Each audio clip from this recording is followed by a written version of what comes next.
Welcome to This Week in Money. I'm Jim Goddard. Today we speak to Mr. Jim Dines, publisher of DinesLetter.com. He'll talk to us about the biggest threat to the global economy. Guest number 2 is Tsur Sommerville, associate professor at the University of BC's Sauder School of Business, specializing in real estate. He'll check in on the state of real estate across the planet. And thirdly, but not lastly, real estate agent Sarah Daniels, who also hosted the television program Urban Suburban. She'll be checking out real estate in Canada, Vancouver, and the Okanagan. We'll begin with Mr. Jim Dines right after this. The best of the best. Randy Elvis Frisky and his Las Vegas show band. 40th Anniversary Aloha Tour. This April in Camrose, Edmonton, Red Deer, Drayton Valley, and Lloydminster. On sale now. Details at RandyElvisFrisky.com. Welcome to This Week in Money, the source for market opinions. Here is Jim Goddard. My guest is Mr. Jim Dines, publisher of DinesLetter.com, one of the most respected investment newsletters out there. And Mr. Dines, I don't know how many different TV shows you've been on or magazines you've been interviewed by, but if I start listing them, I think that's the end of the interview. So the question I have right off the top is, what do you think is the biggest threat to North America's economy, because Canada and the U.S. are so closely tied together? Right now, the way the scene looks to us, there are two things. One, the leading stock market averages are in sustained uptrends, and this is clear. There's no doubt about it. And that typically means, in my experience, that there's an economic upturn waiting for us ahead. But there's also, and this is not in the headlines yet, a very steep commodity crash going on. So far, primarily in raw materials, and it ranges from the normal cyclicals such as iron ore and copper right through crucial elements such as rare earths and even now including gold and oil. The trouble is you cannot have a sustained bull market building things without the raw materials with which to build those things. So one of these two trends must be lying. Either the uptrending in the leading averages or in the stock market crash. And just some quick examples, things like soybeans are down 24%, crude oil is down 34%, copper and lumber down 35%, cocoa down 50%, and coffee down 56%, and cotton down 70%. Now I'm calling this a crash, and maybe that's a dip to some people, but these are very volatile areas. So I know, sow bellies aren't very sexy, but they might indicate what's going on out there. Well, we've puzzled that out, and it looks to me as if China will be looked back on as a key to the puzzle. We flashed a sell signal on China's stock market almost 2 years ago, and at that point, China's growth of 10% a year was absolutely assumed by the world's mainstream press. But we were skeptical because nations depending on exports, not only China, but also Germany and Japan, in a world in an economic slowdown, it didn't make sense to me. I mean, to whom could China be importing at such high rates? Europe's in a slow-motion train wreck, certainly more interested in exporting than importing. India's trapped in a socialist quagmire. Brazil's slowing. Even America's pulling back. So who might be doing all the importing? And the answer we came up with was nobody. And we just noticed in the last few days the mainstream press is just beginning to perceive an economic slowdown by China, but still everybody assumes a 7.5% growth rate, a little lower than the previous 8.5%, but my feeling is if China's economy is headed lower, the results would fit, since an economic crash in China would mean significantly lower worldwide demand for raw materials, and the prices of these many mining stocks are so low they seem to be anticipating an international economic depression. They're selling for pennies. And at the Dines letter, we're advising managements of mining companies who follow our letter to consider nurturing working capital, maybe even start edging toward a care and maintenance slowdown to save to nurture capital. Well, I think that's what Barrick Gold is going to have to do because of the trouble they're having with the Pascua mine on the Chilean-Argentinian border. They've put $4 billion in there. The Aboriginal people who live there don't want the project. It's stopped. They're saying, okay, we'll just abandon it. And they plan to cut costs by $500 million. So one of your largest gold companies in the world is saying, hold on a second, maybe we just can't keep racing. Well, I think that's true, but I think there's something bigger involved. The fact, yes, that's a good point. It's also the truth, however, that silver miners are down, and they're not subject to that. Well, except one of the silver mines have the one in Utah that collapsed. What? The one that collapsed? No, I'm talking about Pan American Silver. Oh, okay. One of their mines. So, but there's something bigger involved, and what I think is happening is the world is in a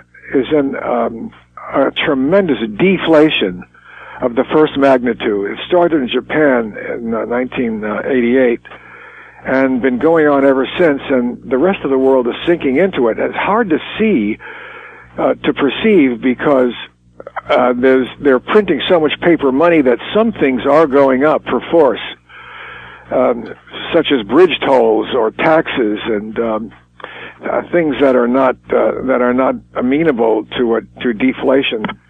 And I think the deflation really kicked into high gear in the 2008 market plunge, and then we were looking for a rally because of the money they're printing, and they all said it was a fragile recovery. We've been insisting, no, this is the same downturn. And then they began talking about a double dip recession. Now it's a triple dip. And no, these are all the same recession. This is the same recession that began in '08. And it's sinking its fangs into the world's economy, and they have no idea what to do about it. And part of the problem is that all this suppression of interest rates by governments has pushed bond prices to the sky. Bond prices move opposite to their yield, to their interest rate yield. So you've got a very rare bond bubble going on here. And as soon as the government raises interest rates, when inflation shows up, I think you're going to see some kind of a bond crash. And there's no point buying a bond. I mean, a Treasury bill, you'll get a quarter or a half of 1%. That's before inflation and taxes. So it's absurd. And people who run pension funds are desperate. Everybody's desperate for income, so they're pushing up.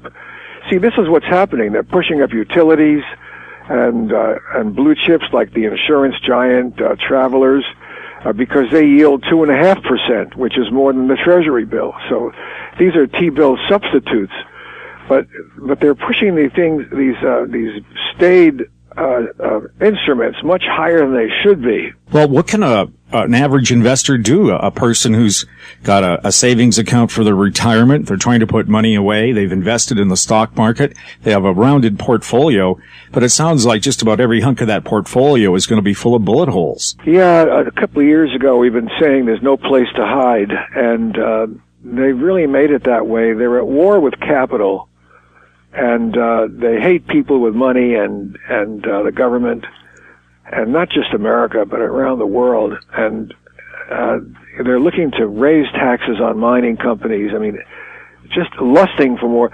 We have something we call at the Dines Letter tax pigs. A tax pig is any politician for whom any tax is not high enough. And they're all over the world now. So you're getting speculation. They're going into some of the high-tech stocks. But even those are beginning to crash. One of these once idolized leaders, such as Facebook and Apple, and that normally that's one of the Dines-isms, and Dines-ism number 6, droll. And then, so the question is, where do you put your money? Well, it's really not easy to answer that. The healthcare group is strong. Celgene and Gilead are in uptrends, but they're high. And the blue chips are where they're going. And we recommended Boeing a month or so ago. And they had a pretty good profit picture last quarter. Yeah, so that's one possibility. You just have to really shop around. But the problem is that the cause of the international economic downturn in the first place was what we've been writing about for many years, the coming currency crisis. None of these paper currencies are linked tightly to anything of tangible value, whether it's gold or silver or oil or anything. And the printing presses are running crazy over at Bernanke's Fed, and Japan has been doing that for 2 decades, and it's not helping. This is a deflation, and it's caused by overprinting of money. You can't cure something with its cause, and this is just basic. So, and it's failed, and nobody asks where this money is ending up. So we've been predicting that there's a higher risk of a hyperinflation. Nobody's mentioned that in the press these days. But what happens when you try to force your way out of a deflation with a money press? First of all, it doesn't help, which is, of course, what's happened in America. Nothing has worked for this for the problem we've had since 2008. It's not just the unemployment rate. It's the number of people employed. We had a chart in our last Dines letter that showed a chart of the number of people actually working, and it's dropping. It's been dropping for years. Well, I know once you don't qualify for employment insurance, you're officially not unemployed. Yeah, or they have no way to track you. They have no way to track you. That's right. So you get that distortion, and that doesn't sound so bad. You know, we only have a 6% unemployment. Well, that's got to be a lie. I mean, it's just look around. It's I think among African American youth, it's probably 50%. Sure, and Spain just released their figures. They're almost at 30% officially, and some people are saying it's really 50. Yeah. Well, what can we do to get people back to work and make sure our economies keep on working? Well, that's not an easy. I can't just say, this will fix it. Otherwise, you'd be the president, right? Yeah, right. The truth is that there are structural problems that have been built up over many years. We're going to have to restructure the way we've been writing about the coming new social order, the coming end of the age of jobs. You know, the number of jobs available are going to shrink. And there'll be more and more people on the public payroll, and it's already happening with food stamps, and they're going to legalize drugs, so people will be in too much of a stupor to worry about it. And they're going to have to really restructure America. The taxes are out of control. I mean, out of control. There's just everything is taxed, and even after you pay all your taxes and die, they hit you again with a large tax. Well, in Canada, the Fraser Institute just released a study showing the average Canadian pays 43% of their paycheck in some form of taxes. A lot of it unhidden. Tariffs at the border, duty fees, gasoline taxes. Sales taxes, state taxes, things that you don't look at. Everybody knows what they pay federally because you have to file a federal tax return every year. After that, they're clueless. They have no idea. And between all the different forms of government, state, county, province, municipal, federal, there's just one taxpayer, and it's like they don't care if it's more than the rate of inflation, which of course is not the real rate of inflation because they don't include fuel and housing. Well, we don't need those, do we? No, not in Canada especially, considering we all live north of the 49th pretty well. Except for Toronto there'll and need Windsor. to be a restructuring of the government, and I don't see any sign of it happening. So I think they're going to have to wait until there's some kind of a crisis, and then, like Spain suddenly running around or Greece running around saying, "Oh my gosh, what do we do now?" And I think at that point they'll be more amenable to making changes. Now, anything you do is going to be all the vested interests will fight it. Of course they will. Well, Mr. Dines, it's been a pleasure talking to you. People who would like to take a look at some of the great advice that you've had out through the years can go to your website, which is DinesLetter.com. Recommend a 1-year fair trial to the Dines Letter, and then if you like it, renew it, and if you don't. This Week in Money is archived online at TalkDigitalNetwork.com. My guest is Tsur Sommerville, Associate Professor at the University of British Columbia's Sauder School of Business. He specializes in real estate. Welcome to the show. Oh, it's a pleasure to be here, Jim. We're talking about real estate, and one of the warning signs I've been told that could start a worldwide collapse in real estate is the fact that China has built all these giant condo towers in cities that don't have anybody in them. What happens when nobody shows up? Well, I mean, the thing about China is twofold. First of all, even at slow economic growth, they're growing at 7.5% a year. When you're growing at 7.5% a year, you can grow out of a lot of real estate problems pretty quickly. That's the first thing. The second thing is that if banks don't demand that bad loans be paid off, then and the state, in this case the Chinese government, is willing to prop up the banks, there's no crisis. So the fact that you have overbuilding in some Chinese cities, unlike what would happen in a market economy, doesn't necessarily translate to some kind of incredible collapse. The Chinese government just wouldn't let it happen? That's a big part of it. I mean, a lot of the rise and fall in the housing market in China is really the government turning on or turning off the taps of funding for real estate. That's number one. Number two, if you think about sort of a downturn in real estate in North America and the sort of problems you get, it's usually tied to overbuilding. Developers can't pay their loans. Banks either seize the loans or have to write off the loans, and the banks have problems. Well, here the banks are the state, and if the state, wants to prop up the banks, then you don't get the crisis. And here, the U.S. government has been chastised for bailing out the big banks here. A different story, if you compare the U.S. and China? Well, they're all state-owned in China, right? They're already government-owned. It's not a question of bailing them out. They are, an extension of the government. So, in other words, the Chinese government throws a few billion yuan into the nearest bank, and they're okay. Something like that, yeah. Does that bode well for the rest of the world? As long as China keeps propping up their economy that way, do the rest of us follow along, or do we have a collapse anyway, no matter what happens in China? It's really hard to. It's much easier to see how we have sort of sluggish growth than how we have a collapse. It's not as though the entire world is dependent on commodity prices. It's a much bigger issue for Western Canada and Australia, and perhaps Chile and South Africa, than it necessarily is for other parts of the world. In other words, perhaps we should stop relying on being hewers of wood and haulers of water and start developing other skills like high tech. Well, I mean, I'm sure we all want to do that, but it's hard to do it when God has dumped a bunch of resources and placed them under your ground. It's just hard to get away from what the sort of hand you've been allocated. And no matter what happens in the world, I mean, they still will need oil. They still will need metals. They'll still need several of the things that Canada provides, whether the price is a lot higher than it is today or not. Well, I think it's a much bigger challenge for, say, the oil sands, where they have a very, very high cost of production.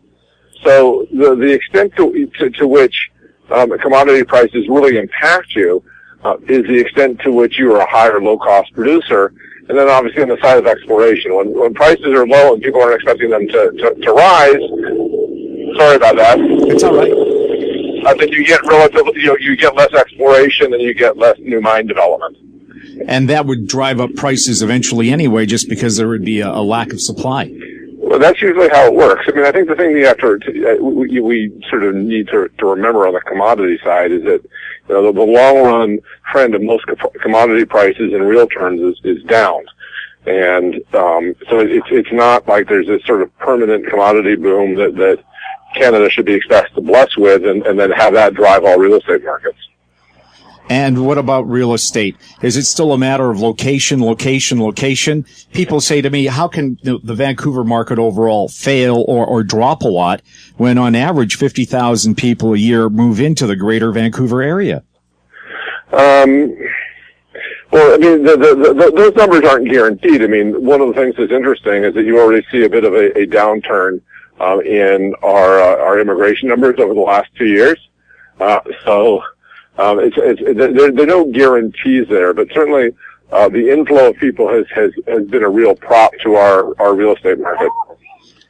And can a person realistically think in 2 years their home will be worth at least the same or a little bit more?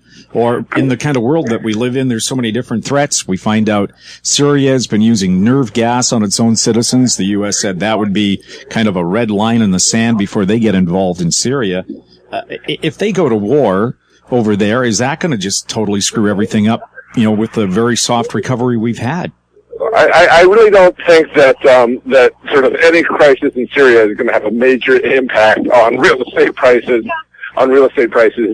in Vancouver. I mean, that's kind of searching for a crisis and then having it blow up into the end of the world. We know that a lot of the major investors in domestic real estate in Vancouver have been people from China. As long as the government's propping up their bank accounts, no problem for them to keep acquiring real estate here.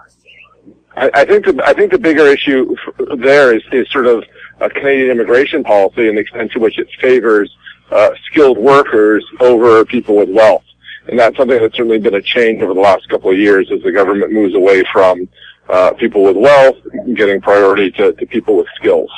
Well, I thought their minimum to invest $250,000 wasn't really a lot of money to start anything, especially in British Columbia. That won't buy you a doghouse in Vancouver. It's not a real big business you're going to start with that. I mean, so I wouldn't say that that's certainly been a big driver. So people buying homes in Vancouver, should they be relatively confident that what they've bought is still going to be worth something?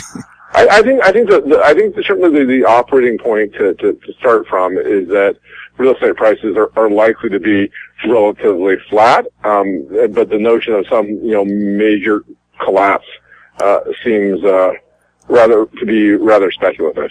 What about the Okanagan? It seems that just about every friend I have has sold their property here in the Vancouver area and moved to the Okanagan. Well, the Okanagan also is dependent on what happens in Alberta. And they have a lot of purchasers from Alberta. So to the extent the Albertan economy is strong, that tends to bode well for the Okanagan. Yes, after you've had, it's still winter in Alberta with their late start to the spring. No doubt they want to go to some place where it's sunny and warm most of the time. I was just in Kelowna today. It's really lovely there. Yes, beautiful place to live. So they're dependent on Alberta. So people in the Okanagan should really be keeping an eye on what's happening in the Alberta oil patch. I mean, they're not dependent in the sense that's not the only driver, but relative to the rest of BC, that's a big part of their real estate demand, certainly for new product and new construction. Looking back at China again, I know so many people are concerned because they're kind of the driver of the world's economy right now.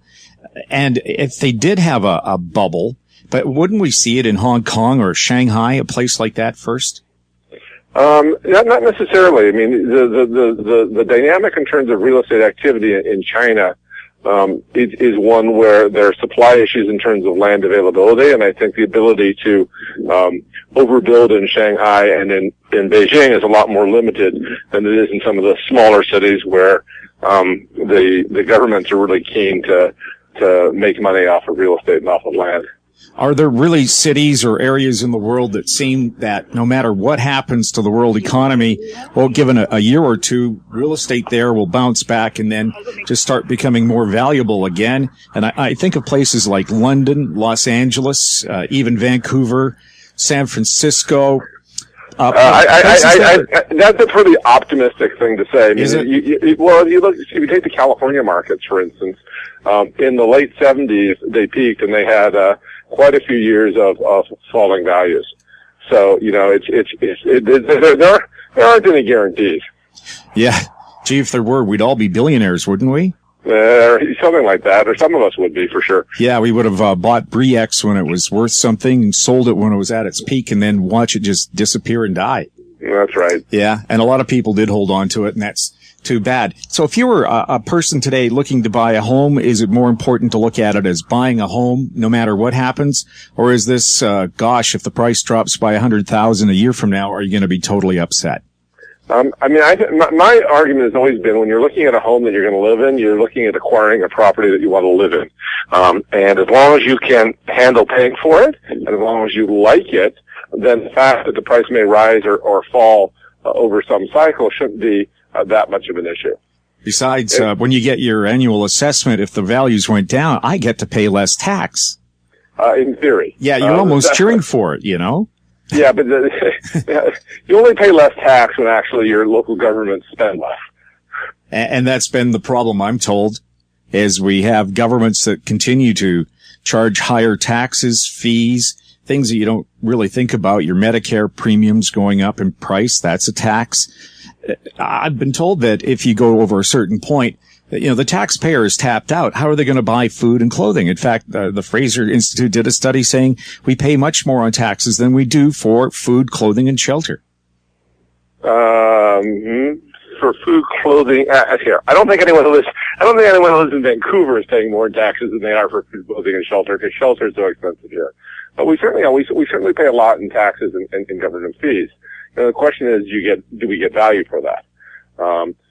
And obviously in a developed economy, you know, where people aren't sort of at subsistence levels, I mean, there is more slack in the system. And then, everybody's looking for government subsidies too for so many things, but they keep forgetting, you know, the government is you. They're going to have to ask you for more money. So do you save anything by getting the government to throw a couple of more bucks your way? It's a sort of thing where one particular group may prosper from it, but everybody else is paying for it. And it's not as though the government can give everybody a subsidy. And obviously, if we want to make sure our housing market is viable, we have to make sure that people have jobs. And are we doing things to either have people prepared to be self-employed or get a job? Well, I think that if you're looking for what's going to make the real estate market go, the place you want to look first is what is making the local economy grow and making it go. And I think that's always been the fundamental on a real estate market, which is the economy. And where people are building like crazy right now. I mean, you look at the Fraser Valley, you know, every housing development is sold out, it seems. Well, part of that is there's just relatively few new single-family houses in the Lower Mainland. If you look at single-family housing starts, they've been declining, you know, on a downward trend for quite a few years now, just because we don't have the land. And so we get condos, but for people in the market for single-family homes, the supply of that is increasing nearly fast enough for the number of people who want to be in those kinds of units. And SkyTrain has proven if you build it, they will come. Look at all the towers that go up along any SkyTrain line in the Lower Mainland. Yeah, well, you have to ask yourself the question there is that part of the reason the towers are there is that's where the government will let you build them. Yeah, well, the carrot or the stick, or maybe a bit of both. Yeah. Well, thank you very much for chatting with us. Tsur Sommerville, Associate Professor at the University of BC's Sauder School for Business, specializing in real estate, has been my guest. Thanks for being here. It's a pleasure, Jim. This Week in Money is archived online at talkdigitalnetwork.com. My guest is Sarah Daniels, real estate agent and TV star, host of the recent TV program Urban Suburban. Welcome to the show.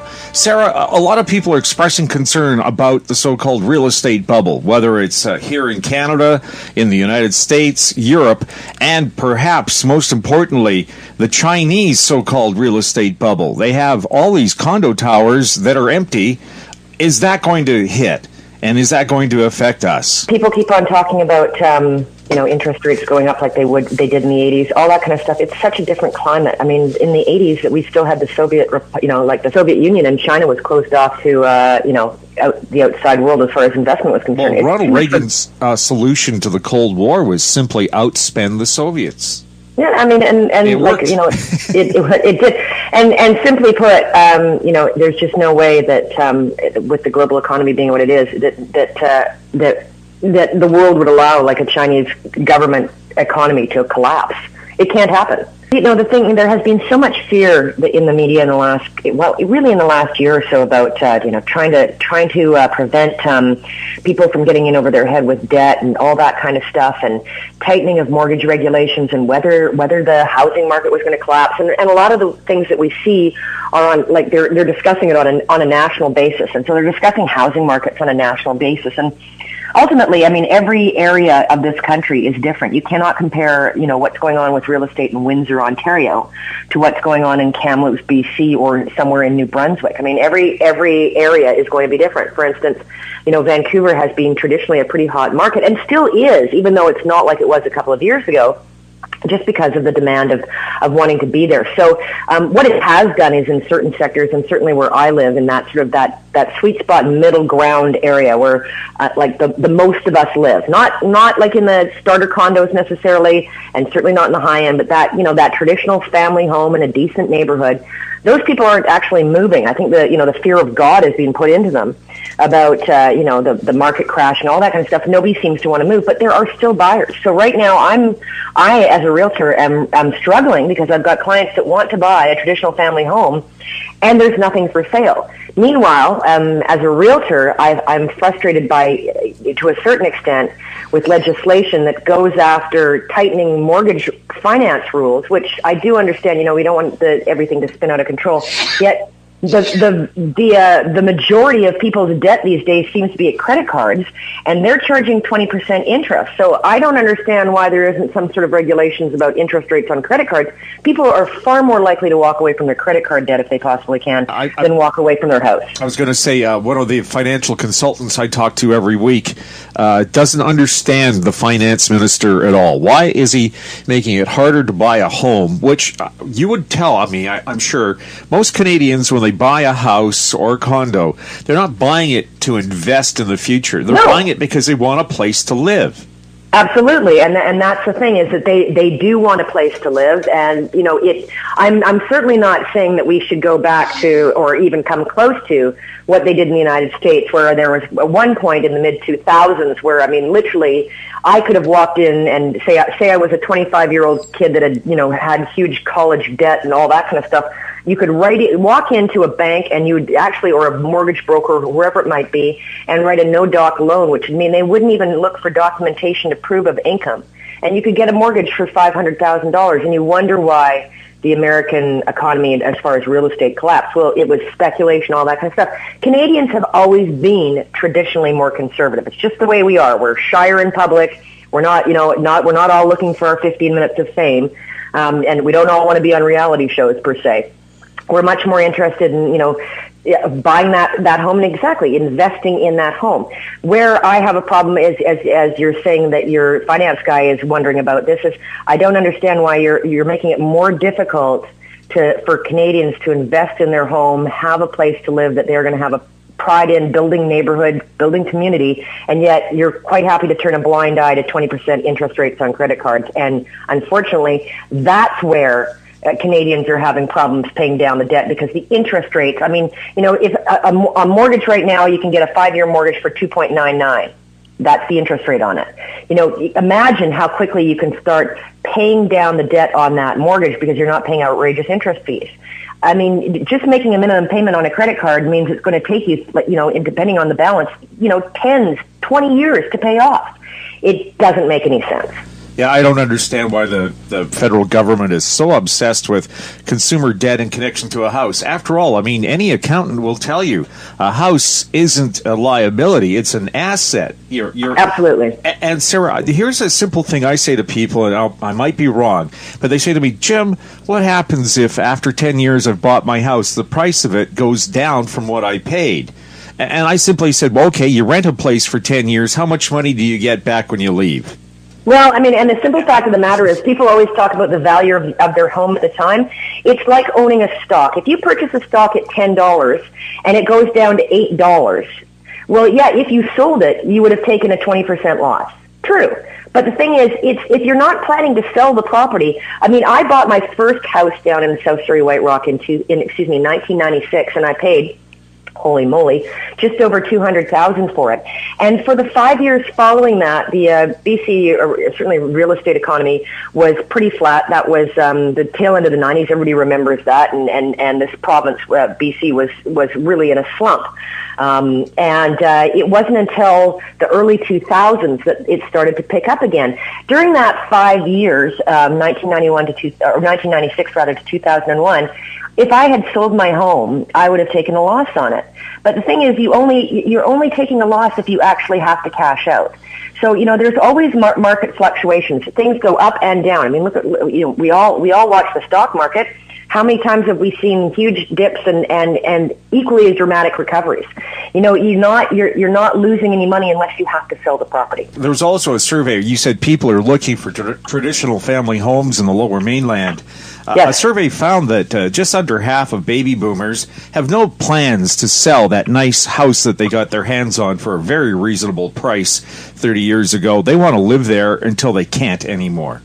Absolutely. I mean, a lot of people were lucky enough to buy in those the downtimes of the 90s, as it were, and for that they're probably forever grateful. I mean, you were able to purchase a home on the west side of Vancouver for under $400,000 then, and I mean, literally, a building lot basically on the west side of Vancouver now is going to start you at about 1.2, depending on the size, and that's a sort of a gross generalization, but you know what I'm saying. I mean, if you can stay on your property for as long as possible, yeah, that is your investment. It certainly does make it more difficult for the next generation, but then again, people are finding too. It's a different kind of lifestyle than what we led 15 years ago. What about these micro condos that they're selling now? Is that the wave of the future? I don't know if it's necessarily the wave of the future, but it's a great way to get into the market for certain people. But the other thing I was going to say is that, the way that we work and live is so much different than even 15 years ago. I mean, 15 years ago, yeah, lots of people were using cell phones, but not necessarily certainly not as many as now. There were the smartphones. People were not working from home. I grew up on the west side of Vancouver. I now live in White Rock. I can work from home. I work mostly out of my car, but I can work anywhere. I mean, a lot of people now are moving to the suburbs or working from home, so you don't have that traditional, I have to live close to work, I have to go downtown. A lot of businesses now, because of the expense of retail or commercial space in the downtown core, have moved to the suburbs. So even if you did live in the city of Vancouver or in the city, a lot of times you're going to find that the actual workplace might be outside the city. For instance, I've got a girlfriend who lives in Toronto. She works for Microsoft. Microsoft's headquarters are in Oakville. She does the reverse commute every morning. So we don't have the same sort of requirements of our living space and the location of that living space that we used to. Where there's the ability to move a little farther afield, get that extra bang for your buck. And I mean, how many times we heard people that live maybe like in Sea Shelter, Vancouver Island, and their offices maybe based out of Vancouver or Kelowna, but they're able to do their job because of the way, how the world works today, through smartphones, telephones, computers, everything. Mortgage brokers don't need an office. They can do what they do anywhere. What about the real estate picture in the Okanagan? I understand, at least for some of their sales, they're pretty dependent on people who worked in Alberta's oil patch and then take a look at the nice sunny place that the Okanagan is to retire. Is the dynamic for real estate there different? Certainly that is not the market that I'm most acclimatized with. I do have friends that work out in that market. I have clients that have purchased up there, not through me, because again, as a realtor not specializing in the interior, it would be unwise of me to offer my investment opinion on certain areas. But from my understanding, yes, that there has certainly been a lot of influx, especially in the vacation areas and the higher end markets of places like Kelowna, Penticton, etc., that have come from the oil patch. The market has been a little bit slower in the interior, certainly, and things are a little bit more balanced. I think, though, that certainly is the perception for a lot of people right now. The market is a more traditional market. It is slower, but having seen what we've seen around BC and through Canada and the United States, and the buildup of all the, I hosted a real estate show, and people love to talk about real estate. They love to talk about that kind of thing. When things quiet down to a more, balanced, normal level, that's almost shocking, because we've lived for about 10 or 12 years with a very, very active real estate market. So just having it become more balanced, more level is kind of, it's almost like the floor has dropped out, when in fact it's not a bad thing. Yeah, you don't have to plan on the prices of the places you're looking at going up $15,000 in the next 2 months. Well, absolutely. And here's the thing is, having said that, I have been involved in several multiple offer situations since the beginning of the year, which people are kind of shocked to hear. Now, 5-6 years ago, 4 or 5 years ago, 3 years ago, if you were in a multiple offer situation, chances are it would have been, the way it would have worked, it would have been this. You're looking for a certain type of property. A property comes on the market on a Tuesday. It shows up on the realtor's hot sheets on the Tuesday.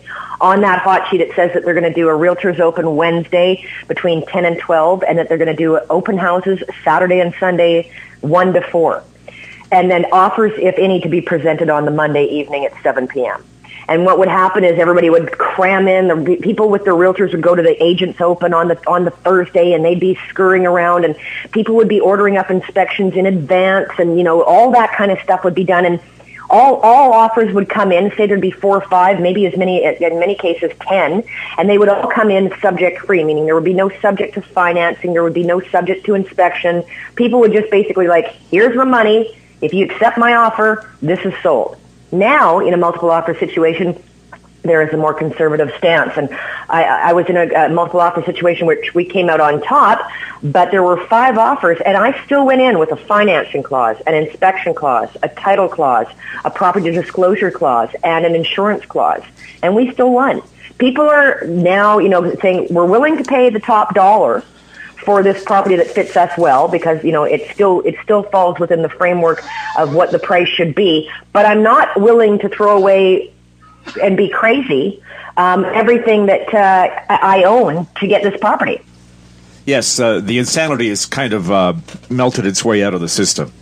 Absolutely, which is a great thing. I mean, I never was comfortable writing offers for clients. I mean, at least were able to do the inspection and all that kind of stuff in advance, but because, especially as we spoke earlier, the financing being what it is these days, and banks being kind of, they say yes, they say no. It's kind of like you have to jump through hoops to make sure everything is in place. It's far too risky to write an offer unless you are literally able to cut a check for a piece of property without a financing clause.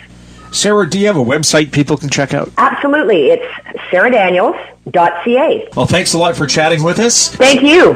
Thanks again to all of our guests, Mr. Jim Dines, publisher of DinesLetter.com, Tsur Sommerville from UBC, and real estate agent Sarah Daniels. And thank you for listening. I'm Jim Goddard. We're back next week with more This Week in Money. This Week in Money is a production of Howe Street Media Incorporated.